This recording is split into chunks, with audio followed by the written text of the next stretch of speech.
Di sebuah lokasi di Australia, seorang ahli zoologi bernama Larry Black beserta abangnya yang bernama Ben yang merupakan seorang kameramen sedang berencana untuk mengunjungi sebuah hutan di wilayah Jawa Timur, Indonesia dengan tujuan untuk mencari sekaligus merekam seekor macan tutul yang sangat langka. Jika mereka berhasil menemukan macan tutul yang legendaris itu, maka pemerintah Indonesia bakal menyiapkan dana untuk melindungi hewan-hewan tersebut. Dengan semua perlengkapan yang ada, Larry dan Ben sudah menyiapkan semuanya, termasuk kamera night vision dan juga senjata bius yang cukup untuk melumpuhkan seekor hewan buas. Nah, menurut pengakuan istrinya yang bernama Jen, Larry sejak kecil memang sudah sangat mencintai yang namanya alam dan juga hewan. Bahkan dia sudah berkeliling dunia demi untuk menemukan berbagai jenis macan tutul. Sebelum berangkat, seorang pelestari lingkungan yang bernama Budi mengabari Larry bahwa ada beberapa hewan ternak yang terbunuh di daerah utara Jawa Timur, yang mana hal itu membuat mereka mencurigai adanya peran macan tutul di area tersebut. Really? Do you think it could be a leopard? Maybe. Wow, that is really exciting. Terima kasih, Larry. Okay. Singkat cerita, setelah berpamitan, Larry dan juga Ben akhirnya pergi dan kemudian tiba di wilayah Jawa Timur, Indonesia. Sesampainya di bandara, keduanya lalu dijemput dan dibawa menuju ke pusat lingkungan hidup. Di sana, mereka langsung disambut oleh Budi, yang kemudian memperkenalkan mereka kepada seorang tracker atau pelacak yang bernama Adi, yang sengaja dikirim oleh pemerintah untuk membantu mereka, dan juga seorang pegawai lain yang bernama Putri. Nah, ketika Larry menanyakan peristiwa yang terjadi di wilayah utara, Putri yang kebetulan tinggal di sekitar wilayah itu, tiba-tiba mengatakan bahwa area pegunungan tersebut sangatlah berbahaya. Mendengar komentar Putri, Budi dan Adi rupanya memarahi Putri agar tidak memberikan informasi yang aneh-aneh. Karena tujuan mereka sekarang adalah pergi ke wilayah itu, di mana Budi sepertinya nggak mau kalau apa yang dikatakan Putri barusan sampai membuat Larry berubah pikiran. Tapi Pak, daerah itu sangat berbahaya. Kita sudah pernah bicarakan hal ini. Ya, saya tinggal di sana. Look, enough of this. Ya kan? Go, let's get rid of this. Okay, let's. Di perjalanan, Larry yang tahu sedikit tentang bahasa Indonesia, lalu mencoba menanyakan apa yang sebenarnya ditakutkan oleh Putri. Budi kemudian dengan santai menjelaskan bahwa Putri adalah warga lokal yang biasanya sangat percaya dengan yang namanya makhluk gaib yang menjaga hutan mereka. Nah, begitu sampai di lokasi, Larry dan Ben lalu dibawa ke rumah seorang penduduk lokal yang juga merupakan seorang dukun, yang mana tujuan mereka kemari adalah untuk menanyakan perihal seberapa bahayanya jika masuk ke dalam hutan. Sang dukun menjelaskan bahwa ada satu sosok makhluk yang menjaga hutan tersebut, di mana jika ada yang berani masuk ke dalam hutan, maka makhluk tersebut tidak akan segan-segan untuk membunuhnya. Tipalato itu bisa bersiluman menjadi binatang buas. Jantungmu dikeluarkan. Setelah itu kamu dibunuh. Mendengar larangan dari sang dukun, rupanya tidak membuat Larry dan Ben berhenti melakukan apa yang menjadi tujuan mereka. Begitupun dengan Budi yang juga tidak mempercayai hal-hal seperti itu. Esok paginya, ketika mereka akan berangkat menuju ke arah pegunungan, seorang penduduk yang berasal dari pegunungan tersebut turun ke bawah demi menemui Budi dan menceritakan bahwa dia telah melihat hewan seperti macan tutul di dalam sebuah kandang. Yang itu artinya ada para pemburu ilegal yang berkeliaran di area tersebut. Bersama dengan penduduk lokal itu, mereka semua kemudian berangkat dan sampai di area pegunungan. Begitu tiba dan masuk ke dalam hutan, mereka menemukan dua kandang besi. Yang satu berisi ular piton dan satu lagi terlihat kosong, yang membuktikan bahwa memang ada pemburu liar yang berkeliaran di wilayah ini. Kemudian, setelah berpisah dengan bapak si penduduk lokal tadi, mereka berempat kemudian melanjutkan pencarian. Di mana nggak jauh dari sana, mereka menemukan jejak darah yang masih segar, beserta dengan sebuah cakar di salah satu batang pohon, yang menurut Budi kemungkinan itu adalah cakar dari macan tutul.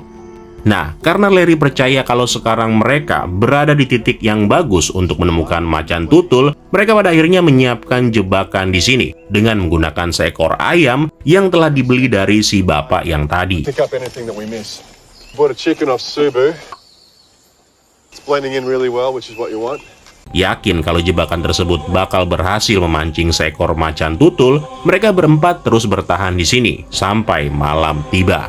Kamera night vision dan juga obat bius telah dipersiapkan secara maksimal dengan berfokus pada titik jebakan. Namun setelah menunggu cukup lama, ternyata mereka tidak mendapatkan apa-apa.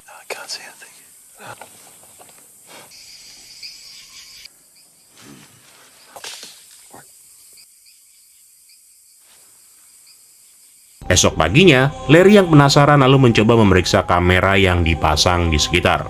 Pada saat menyaksikan rekaman itu, dia menemukan ada sesuatu yang tampak mendekat ke arah si ayam. Larry yang kemudian memeriksa tempat itu, lalu kembali menemukan jejak yang kemungkinan berasal dari macan tutul. Demi menghilangkan rasa penasaran, keempatnya lalu setuju untuk mengikuti jejak itu menuju ke arah utara.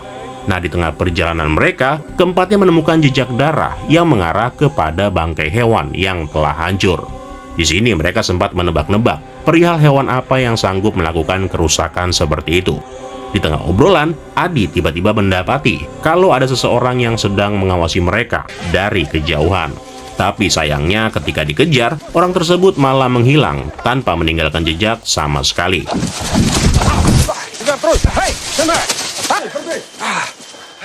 What do you reckon, a bit of a... Sudah hilang, Pak.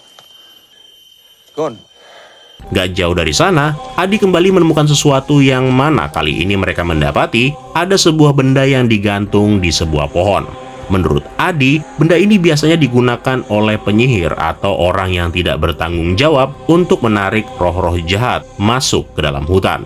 Benda tersebut tersebar di sepanjang jalan yang mereka lalui, yang sampai membuat Larry bingung dengan penampakan-penampakan itu. Next, di suatu titik, mereka menemukan sebuah jejak yang mirip dengan macan tutul. Karena nggak mau kehilangan kesempatan, keempatnya lalu menyisir area tersebut dan kembali menemukan jejak kaki macan tutul, termasuk darah dan juga pepohonan yang tumbang, seperti habis terjadi pertarungan antara dua hewan. Tapi kegembiraan mereka seketika berubah menjadi ketakutan pada saat Larry menemukan seekor macan tutul yang telah hancur dengan bagian kepalanya yang telah menghilang. Budi yang merasa ada sesuatu yang nggak beres lalu memberitahu Larry kalau sepertinya mereka tidak aman berada di sini. Karena bagaimana mungkin ada hewan lain yang sanggup membunuh macan tutul di hutan ini? Ada dua kemungkinan. Pertama, ini adalah ulah dari para pemburu ilegal. Dan satu lagi dipercayai ada jenis macan tutul yang lebih besar. Nah, menurut Larry, para pemburu ilegal tidak akan mungkin menghancurkan tubuh hewan seperti itu. Jadi besar kemungkinan kalau mereka sedang berhadapan dengan macan tutul yang lebih besar. Ketegangan sempat terjadi pada saat Adi mengatakan bahwa ini bukanlah tindakan yang bisa dilakukan oleh seekor macan tutul, bahkan dengan ukuran yang lebih besar sekalipun.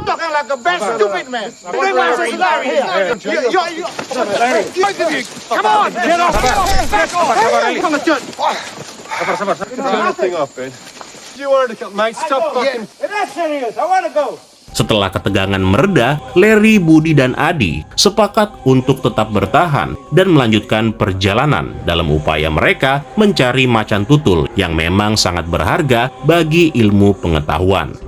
Nah, karena hari sudah mulai gelap, keempatnya lalu memutuskan untuk berkemah dan berencana akan meneruskan pencarian di pagi harinya. Saat malam tiba, Larry yang berada satu tenda dengan Adi mendengar auman dari macan tutul. Dengan cepat, mereka pun pergi keluar dan membangunkan Budi yang sedang tertidur. Setelah terbangun, mereka lalu memeriksa umpan ayam yang ternyata umpan tersebut sudah hilang tanpa jejak. Karena nggak menemukan apa-apa, Larry lalu mencoba melihat apa yang ditangkap oleh kamera yang telah dipasang di salah satu pohon. Interference or something, isn't it? What is that? Pixelated. What's that? Go back. The corner. There you go. There. You see that?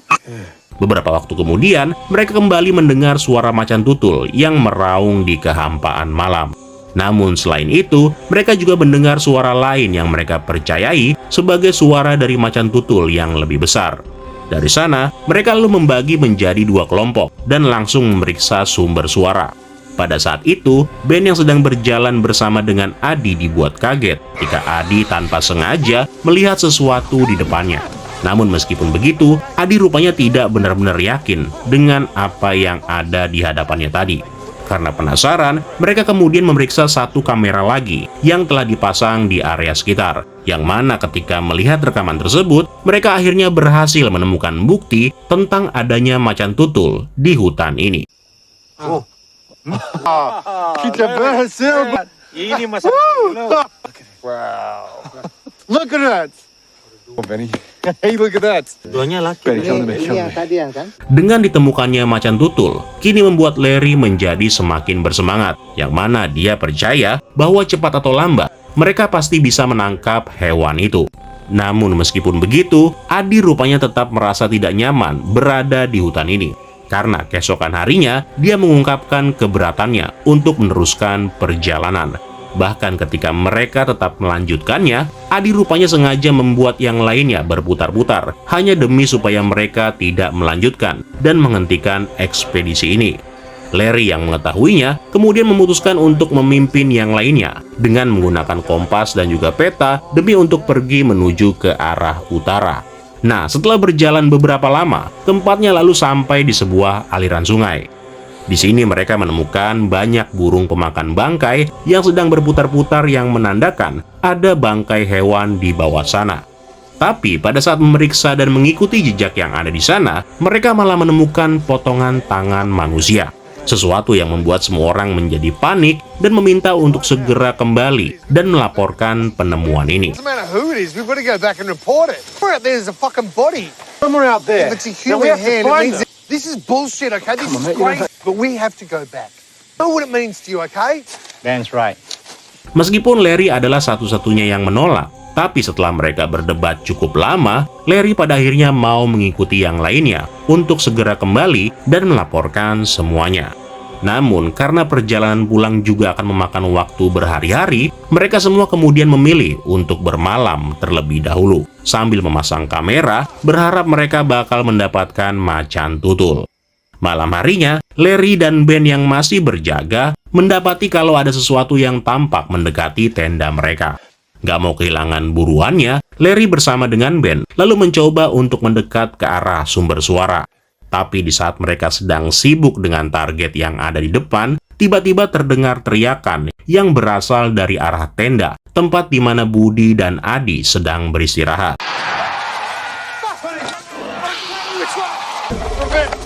What happened? I was looking at the front. Buddy! Buddy! Tunggu Adi! Pergi sana! Tunggu Adi! Let's go.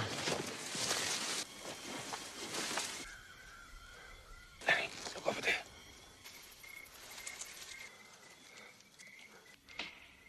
What's that?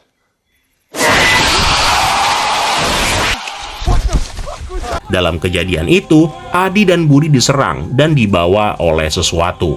Larry dan Ben lalu berusaha untuk mencari dan melacak keberadaan mereka.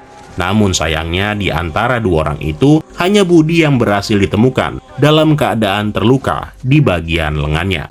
Selama upaya mereka menyelamatkan diri, ketiganya terus aja diikuti oleh sosok misterius itu. Bahkan mereka juga harus bersembunyi dan hanya mengandalkan kamera malam yang dipegang oleh Ben.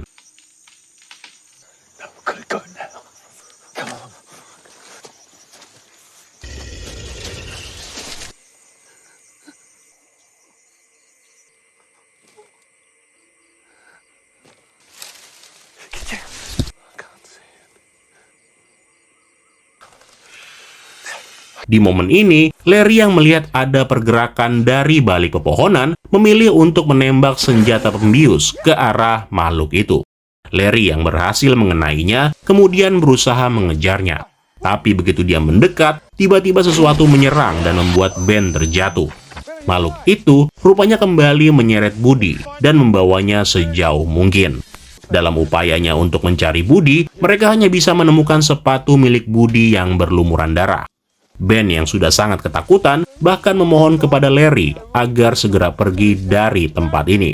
Nah, ketika Larry bersedia untuk pergi, tiba-tiba terdengar suara teriakan Budi dari kejauhan. Dari sana, mereka berdua dengan cepat pergi ke arah sumber suara demi untuk menyelamatkan Budi, yang tanpa diduga, keduanya lalu tiba di sebuah tempat yang merupakan sarang dari makhluk yang baru aja menyerang mereka tadi. Meskipun dipenuhi dengan rasa takut, namun Larry dan Ben memberanikan diri mereka untuk masuk ke dalam sarang demi menyelamatkan Budi. Di dalam sarang itu, mereka menemukan banyak pajangan yang sama yang pernah mereka lihat di awal perjalanan, termasuk tulang belulang manusia yang berserakan di area itu. Di tengah ketegangan, keduanya tiba-tiba mendengar suara aneh dari atas pepohonan, yang ketika diselidiki,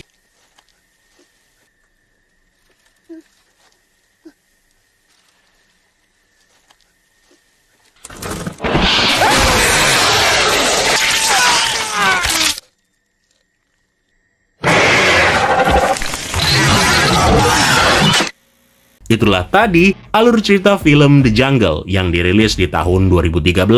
Mudah-mudahan kalian dan yang request film ini terhibur dengan dongeng kita untuk hari ini. Kalau gitu, gua pamit undur diri dan sampai ketemu lagi di kesempatan selanjutnya. Keren lo semua. Ciao.